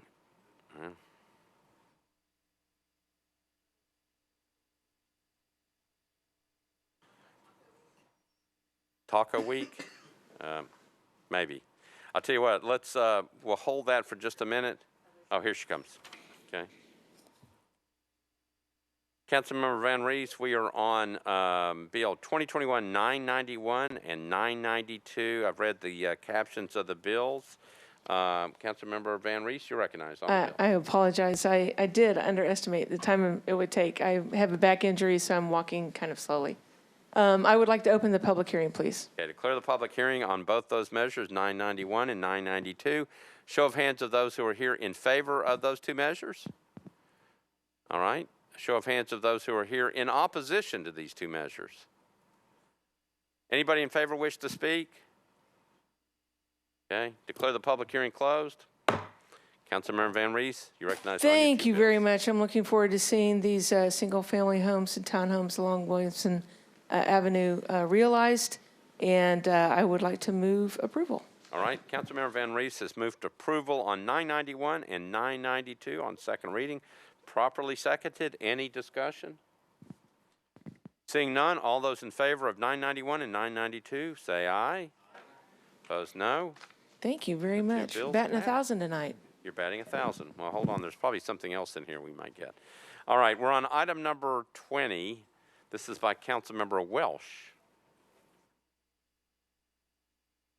There she is, Councilmember Welsh. Bill 2021-993, ordinance to amend Title 17 by changing from RS10 to OR20 NS zoning for property located at 88 Thompson Lane, approximately 130 feet west of Hartford Drive, 0.36 acres. Councilmember Welsh, you're recognized. Thank you, Mr. Vice Mayor. I need to defer by rule for non-response. Yeah, no notices were sent out, so this one is deferred to the first meeting in January. Okay. Sorry I made you run. We're on Councilmember Syracuse's bill. That's the next item. Item number 21, BL 2021-994. Ordinance to amend Title 17 by changing from OL to IWD zoning for property located at 2975 Elm Hill Pike, approximately 365 feet east of McCrory Creek Road. It's 1.13 acres. Councilmember Syracuse, you're recognized on your bill. Thank you, Vice Mayor. Open the public hearing, please. Declare the public hearing open. A show of hands of those who are here in favor of 994. It's the same gentleman back there, just keeps raising his hand. A show of hands of those who are in opposition to this measure. Sir, would you like to speak? Nope. Declare the public hearing closed. Councilmember Syracuse, you're recognized on your bill. Thank you, Vice Mayor. Move approval. Councilmember Syracuse has moved approval of BL 2021-994 on second reading, properly seconded. Any discussion? Seeing none, all those in favor of 994 on second reading say aye. Opposed, no. You adopt. We're on BL 2021-995 by Councilmember Toombs. Anyone's going to go along with it. Ordinance to amend Title 17 by change from RS10 to R10 zoning for property located at 3408 Heights Ferry Road, approximately 110 feet south of Ashton Avenue. It's 0.47 acres. Councilmember Toombs, you're recognized on your bill. Thank you, Mr. Vice Mayor. Request to open the public hearing. Okay, we're on 995. A show of hands of those who are here in favor of 995. All right, thank you. A show of hands of those who are here in opposition to 995. Seeing nobody in opposition, those in favor wish to speak? Okay, thank you. Declare the public hearing closed. Councilmember Toombs, you're recognized on your bill. Thank you. I'm going to move for approval and defer third reading to the first meeting in February. Okay, so you're moving for approval tonight on second reading and moving third, Yes. deferring third to the first meeting in February? Yes. Okay. That's the motion, properly seconded. Discussions on the motion. Again, the motion is to approve tonight on second reading and defer third reading until the first meeting in February. Any discussion? Seeing none. All those in favor say aye. Opposed, no. Motion passes. Thank you, Councilmember Toombs. Councilmember Van Rees? I didn't even sit down, man. Hopefully you didn't jinx yourself.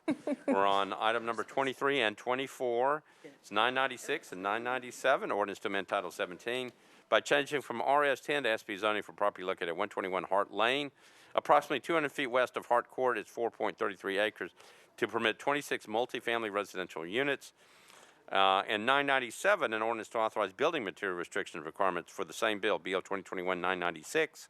Proposed specific plan zoning district located at 121 Hart Lane, approximately 200 feet west of Hart Court.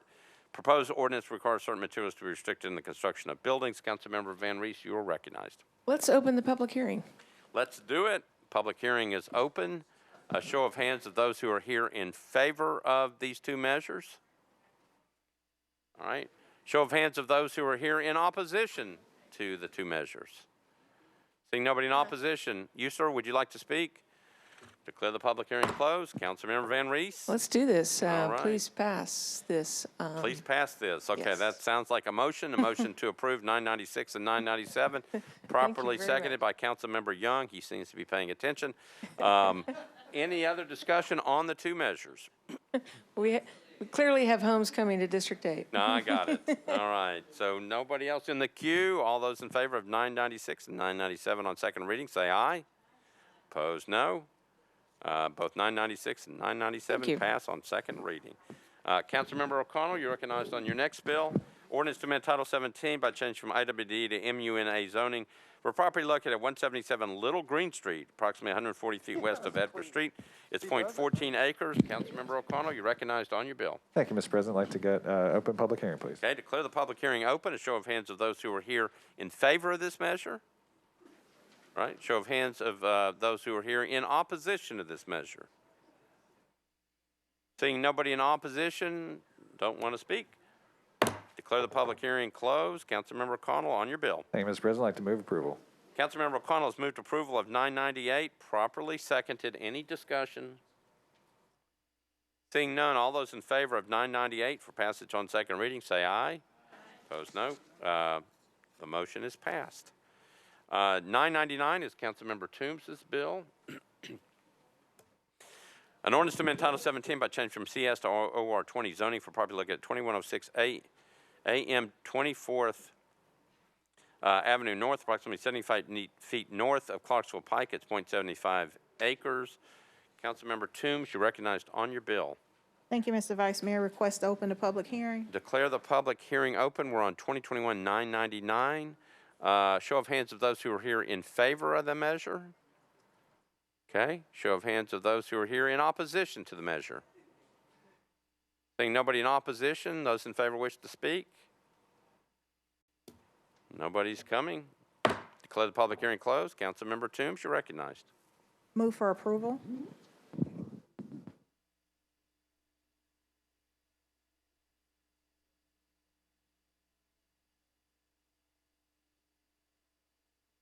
All right, so Councilmember Toombs has moved approval, properly seconded. Any discussion on the measure?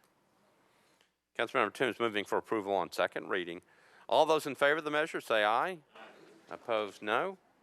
The bill passes on second reading. That was 999. We're on item number 27, Bill 2021-1000. This is by Councilmember Stiles. It's an ordinance to amend Title 17 by canceling a portion of the Hickory Hollow Plan Unit Development Overlay District. Property located at 5256 Hickory Hollow Parkway. Councilmember Stiles, I believe, is not here, so this would be deferred automatically to the first meeting in January. Okay. So if you're here on BL 2021-1000, that is automatically deferred to the first meeting in January. We're on BL 2021-1001. This is item number 28. It can be taken with item number 29. This is by Councilmember Allen and Lee. An ordinance to amend Title 17 by changing from R8 and AR2A to SP zoning for property located at 6103 Mountain View Road. Northeast corner of Mountain View Road and Hamilton Church Road is 22.18 acres to permit 94 single-family units, or single-family lots, excuse me, an ordinance to, and this is 1002, an ordinance to authorize building material restriction requirements for 2021-1001, proposed specific plan zoning district located at 6103 Mount View Road, northeast corner of Mount View Road and Hamilton Church Road. Proposed ordinance requires certain materials to be restricted in the construction of buildings. Councilmember Allen, you are recognized on the two measures. Thank you, Mr. Vice Mayor. I'd like to defer to the first meeting in January. Okay, so Councilmember Allen has moved to defer both measures to the first meeting in January. Councilmember Lee seconds. Any question on the deferral motion? Seeing none, we're ready to vote on the deferral motion. Both these bills would be deferred to the first meeting in January, items 28 and 29. All those in favor of the deferral say aye. Aye. Opposed, no. You adopt the deferral motion. We're on item number 30, which can be taken with item number 31. These are by Councilmember Gamble. BL 2021-1003, ordinance to amend Title 17 by change from R20 to SP zoning for property located at 1300 Hunters Lane, approximately 600 feet north of Delmere Drive, 7.65 acres, permit a 69-unit multifamily residential development, and 2021-1004 is the companion bill, authorizes building material restrictions and requirements for BL 2021-1003, proposed specific plan zoning district, located at 1300 Hunters Lane, approximately 600 feet north of Delmere Drive. Proposed ordinance requires certain materials to be restricted in the construction of buildings. Councilmember Gamble, you're recognized. Thank you, Mr. President. I'd like to open the public hearing. Declare the public hearing open. A show of hands of those who are here in favor of those two measures. All right, thank you. Show of hands of those who are here in opposition of those two measures. Seeing nobody in opposition, you all want to speak? Okay, declare the public hearing closed. Councilmember Gamble, you're recognized on your two bills. Thank you. Move for approval. So Councilmember Gamble has moved for passage on second reading of Bill 2021-1003 and 1004, properly seconded. Any discussion? Seeing none, we're ready to vote. All those in favor of 2021-1003 and 1004 on second reading say aye. Opposed, no. Both those bills pass. Item number 32 by Councilmember Parker. This is an ordinance to amend Title 17 for changing from IR to MULA NS zoning for properties located at 905 and 907 East Trinity Lane and 3013 and 3015 Ambrose Avenue. Northeast corner of East Trinity Lane and Ellington Parkway. It's 3.19 acres. Councilmember Parker, you're recognized on your bill. Thank you, Vice Mayor. I would like to open the public hearing. Okay, declare the public hearing open. Show of hands of those who are here in favor of this measure. All right. Show of hands of those who are here in opposition to this measure.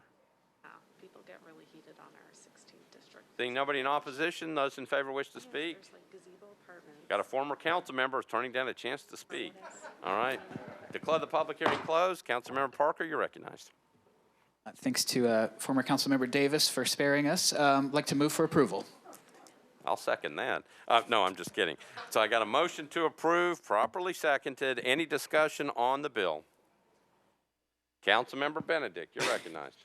Thank you, Vice Mayor. I just want to say that if the council member who used to sit at this desk wants to get something done, and it sounds like a good idea, I'd encourage all of my colleagues to vote in favor of it, especially since the district council member is supportive as well. Great to see you, buddy. All right. Thank you, Councilmember Benedict and former Councilmember Davis. All right. Anybody else in the queue? Seeing none, we're ready to vote. BL 2021-1005. All those in favor say aye. Aye. Opposed, no. Bill passes on second reading. Councilmember Welsh, you're recognized on BL 2021-1006. This is an ordinance to amend Title 17 by changing from RS 7.5 and R8 to RM9 NS zoning. Properties located at 3134, 3138, 3140, 3142, 3142B, 3144, and 3146 Glencliff Road, approximately 170 feet north of Twin Oaks Drive. 10.9 acres. Councilmember Welsh, you're recognized on your bill. Thank you, Mr. Vice Mayor. I'd like to open the public hearing. Okay, declare the public hearing open. A show of hands of those who are here in favor of this measure. Okay. Show of hands of those who are here in opposition to this measure. Seeing nobody in opposition, those in favor wish to speak. All right, declare the public hearing closed. Councilmember Welsh, you're recognized on your bill. Thank you, Mr. Vice Mayor. I'd like to move to approve. All right, Councilmember Welsh has moved to approval of 1006, properly seconded. Any discussion? Seeing none, all those in favor say aye. Aye. Opposed, no. You adopt 1006 on second reading. Thank you, Councilmember Welsh. We're on BL 2021-1007 by Councilmember Lee. This is an ordinance to amend Title 17 by changing from AR2A to RS 7.5 zoning. Properties located at 3163 and 3165 Anderson Road, northern terminus of Hamilton Lane, 12.8 acres. Councilmember Lee, you're recognized on your bill. Actually, Mr. President, I would like to move a substitution on this, and then I'd like to defer it to the first meeting in January. Right. All right. So it's going to be deferred to the first meeting in January. I think there was a problem with the notices. But you can go ahead and move the substitute. So Yes. Councilmember, so again, for people